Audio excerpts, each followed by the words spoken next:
Okay. But இப்போ carboxy தெரப்பிங்கிறது இங்கே கொழுப்பு இருக்குது அப்படின்னா கார்பன் டை ஆக்சைடு கேஸ், சரி, கார்பன் டை ஆக்சைடு கேஸை உள்ளே இன்ஜெக்ட் பண்ண வேண்டியது. எங்கே குறையணுமோ அங்கே ஒரு 4 தடவை 5 தடவை இன்ஜெக்ட் பண்ணோம் அப்படின்னா அப்படியே மெதுவாக குறைய ஆரம்பிச்சிடும். அப்புறம் அதை மெயின்டைன் பண்ணணும். பொதுவாக இதில் என்னென்னா 18 தடவை 20 தடவை வரைக்கும் கட்டாயம் செய்யணும் அந்த கார்பாக்சி தெரப்பி. சரி, வலி கிடையாது, ரொம்ப ரத்தம் வெளியே போகிறதுனோட இதே கிடையாது. நான் இன்வேசிவ் லைப்போசெக்ஷன். பேஷண்ட் வந்து ஆஸ்பத்திரியில் தங்க வேண்டியதில்லை, வர போக. ஓகே. ரெகுலராக பண்ணாங்கன்னா 100% நல்லா இருக்கும். பட் இதில் என்னென்னா இது எல்லாமே டெம்பரரி சார். இந்த காஸ்மெட்டாலஜியில் நாங்கள் பண்ணக்கூடிய எல்லா அறுவை சிகிச்சைகளுமே டெம்பரரி. நம்ம ஒன்றும் கடவுள் கிடையாது. அழகை வந்து திரும்ப கொண்டு வாங்க அப்படின்னா 100% இயற்கையை கொண்டாட முடியாது. செயற்கை முறையில் 70% கொண்டாடலாம். ஆனால் தக்க வச்சுக்கிறது அவங்க கையில், தக்க வைக்கிறது அவங்க கையில் இருக்கு. நான் வந்து கொழுப்பை குறைச்சி கொடுத்துட்றேன், நீங்கள் அதை எக்ஸசைஸ் மூலமாவோ டயட் மூலமோ அதை கண்ட்ரோல் பண்ணணும். அதை கண்ட்ரோல் பண்ணால் 100% சக்ஸஸ். நீங்கள் அந்த கார்போ CO2 அனுப்புகிற கேஸ் வந்து கரைக்கிற கொழுப்பு எந்த வழியாக வெளியேறும் டாக்டர்? அது வந்து பிளட்லேயே வெளியேறும் சார். அது என்ன பண்ணுறது பாருங்க சார், அந்த carbon dioxide gas inject பண்ணுறோம்னா கொழுப்பு வந்து சின்ன சின்ன செல்ஸ் எல்லாம் இருக்கும். சரி, இந்த கேஸ் உள்ள போய் இந்த செல் வெடிச்சிடும். சரி, ஒவ்வொன்னா வெடிச்சிடும். அது ஏன், அது எப்படின்னு பாருங்க, நம்ம பிறக்கிறப்போ நம்ம உடம்புல 100 கொழுப்பு செல் இருந்தா, சரி, கொழுப்புக்கு உண்டு பண்ணக்கூடிய செல் 100 கொழுப்பு செல் இருந்தா அதே 100 செல் தான் சாவர வரைக்கும் இருக்கு. அது வந்து எண்ணிக்கையில கூடுறது இல்ல. பட் அது வீங்கி போறப்பதான் மனுஷன் வீங்கிட்டே போறான். அப்போ நம்ம இந்த கேஸை உள்ள விட்டு அதை வெடிக்க வச்சிட்டோம் அப்படின்னா அந்த இது ஒண்ணு குறைஞ்சிருது. ஒண்ணு செத்து போச்சுன்னா செத்து போச்சு. அத மாதிரி ஒரு 10% ஃபேட் செல்லை நம்ம குறைக்க முடிஞ்சுனாலே 10% வெயிட் போச்சு. இப்போ 100 கிலோ இருக்கிறவங்க 90 கிலோக்கு போயிடுவாங்க. இது இந்த 10 கிலோ குறைக்கும்னா அந்த டியூரேஷன் எவ்வளோ? 3 months ஆகும் சார். 3 to 4 months ஆகும். கொஞ்சம் ஸ்லோ ப்ரொசீஜர், பட் ஒரு ப்ராப்ளம் இல்லாதது. டாக்டருக்கும் ப்ராப்ளம் இல்லை, பேஷண்ட்டுக்கும் ப்ராப்ளம் இல்லை. சைடு எஃபெக்ட்ஸ் எதுவுமே இருக்காது. எதுவுமே இருக்காது. தொடர்ந்து பேசலாம் டாக்டர். வணக்கம் டாக்டர் சன்னிஸ். Hello hello hello hello. வணக்கம் சார், சொல்லுங்க.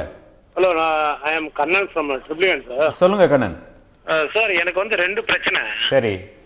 ஒரு பிரச்சனை வந்து சார், எனக்கு வந்து கொஞ்சம் குறைஞ்சபட்சம் ரன்னிங் ஓடுறனோ வாக்கிங் போறனோ அப்பயே வந்து பயங்கர ஸ்வெட்டிங் அதிகமா வருது. சரி, okay.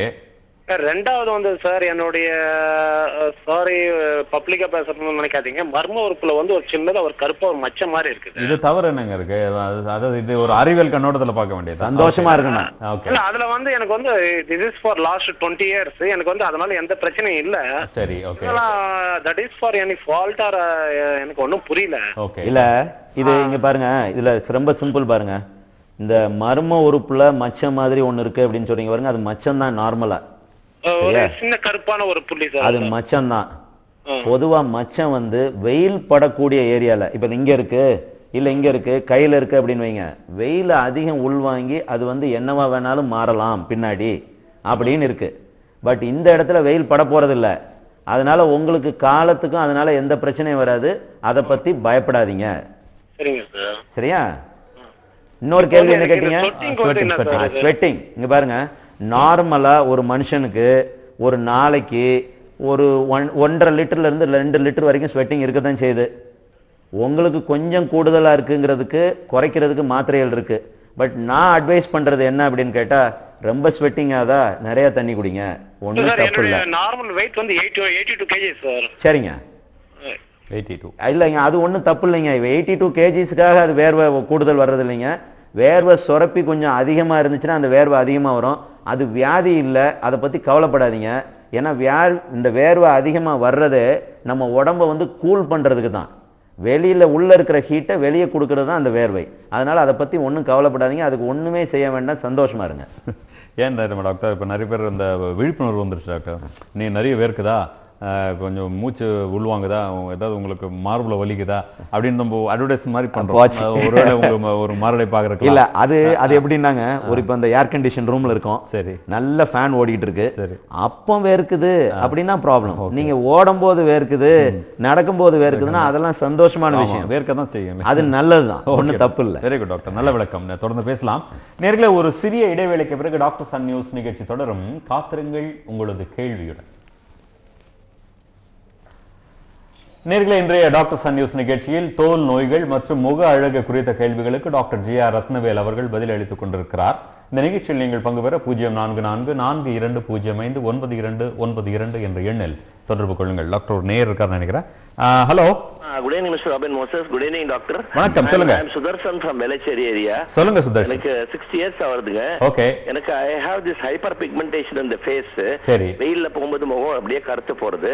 I have been taking some remedial measures to keep it under control.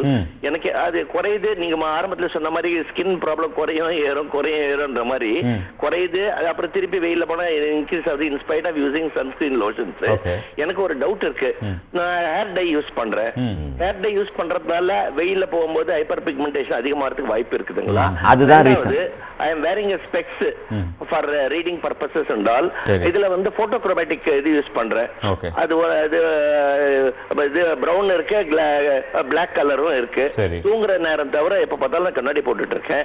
அந்த கண்ணாடியை வெயில்ல போகும்போது இந்த டேனிங் அதிகமாகிறதுக்கு வாய்ப்பு இருக்குங்களா? டைனால அதிகமாகிறதுக்கு வாய்ப்பு இருக்குங்களா? ஏன்னா டீப் போர் கிளென்சிங் பேட் எல்லாம் யூஸ் பண்ணி உள்ள இருக்கிற அழுக்கெல்லாம் நான் கொண்டு வந்துடுறேன். My skin is very smooth and இதுவா தான் இருக்கு. இப்போ இதெல்லாம் வேலைக்கு ஆகலைன்னா கெமிக்கல் பீல் ட்ரீட்மெண்டா இல்ல லேசர் ரீசர்ஃபேசிங் சஜஸ்ட் பண்ணுங்க டாக்டர் சொல்றாரு பாருங்க. நீங்க 60 வயசுல உங்களுக்கு இவ்வளவு தூரம் அதுல இம்பார்ட்டன்ஸ் கொடுக்கறது கேட்கறதுக்கே சந்தோஷமா இருக்குங்க. ஏன்னா எப்பவுமே அழகா இருக்கணும். இது இந்த கருப்பு வர்றதுக்கு ஒரே ஒரு காரணம் இந்த ஹேர் டை தாங்க.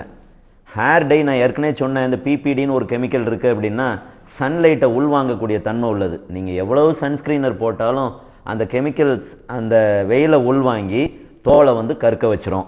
1. 2, சில பேர் இந்த ஆஃப்டர் ஷேவில் இந்த ஆல்கஹால் நிறையா இருக்கும் பார்த்துருங்க. ஆஃப்டர் ஷேவ் தூக்கி மூஞ்செல்லாம் தடவாங்க. நல்ல ஸ்மெல் இருக்கட்டும்னு எங்கே ஷேவ் பண்ணுறோமோ அங்கே மாத்திரம் இல்லை, எல்லா இடத்துலையும் தடவுறது. அதுவும் சில நேரம் கருப்பு உண்டு பண்ணலாம். அப்படி இருந்தால் அதை மாத்திரம் அவாய்ட் பண்ணணும். இந்த கண்ணாடி போட்டு வருதா அப்படின்னு கேட்டிங்கன்னா, கண்ணாடி போட்டு பொதுவாக நாங்கள் அந்த கருப்பு வந்து ரொம்ப வந்து பார்க்குறது இல்லை. அது ஒரு அழுத்தத்தில் மாத்திரம் வர்றதான ஒழிய கண்ணாடி வந்து அந்த கருப்பு உண்டு பண்ணக்கூடியது காரணம் இல்லை. 2, இப்போ நீங்கள் லேசர் பண்ணலாமா கெமிக்கல் பீலிங் பண்ணலாமா அப்படின்னு கேட்டிங்க. கெமிக்கல் பீலிங் பண்ணலாம், பட் நீங்கள் வந்து ஹேர் டையை விட்டுட்டு தான் பண்ணணும். காரணத்தை விடாமல் நீங்கள் கெமிக்கல் பீலிங் பண்ணால் இருக்கிறது கூடி போயிடும். 2, லேசரும் அதே மாதிரி. அதுக்கு நாங்கள் என்ன லேசர் யூஸ் பண்ணுறோம்னா Q-switched Nd:YAG லேசர் அப்படின்னு ஒரு லேசர் யூஸ் பண்ணுறோம். கண்டிப்பாக குறையும் லேசரில், பட் நீங்கள் ஹேர் டை விடணும். ஹேர் டை விட்டால் 100% சக்ஸஸ்.